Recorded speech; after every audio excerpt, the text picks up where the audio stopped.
नेकी का सिला। आलिया और आमना दो बहनें थीं। वो अपनी दादी के साथ दूर कहीं पहाड़ों में रहती थीं। इनको कहानियाँ सुनने का बहुत शौक था। एक दिन आलिया ने देखा कि एक बूढ़ा आदमी बाहर सर्दी में बैठा है। आलिया ने इसकी मदद करने का सोचा।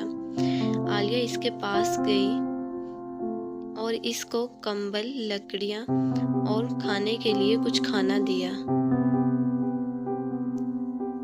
एक दिन आलिया और आमना कहीं दूर जंगल में खेल रही थी और खेलते खेलते इनको वक्त का पता ही नहीं चला। रात हो गई। जब इनको घर का ख्याल आया तो वो रास्ता भूल चुकी थी। उसी वक्त वही बूढ़ा आदमी आया जिसकी आलिया ने मदद की थी। आलिया और आमना बहुत परेशान थी। उस बूढ़े आदमी को घर का रास्ता मालूम था। उसने कहा कि आओ बेटा, मैं आपको घर छोड़ देता हूँ।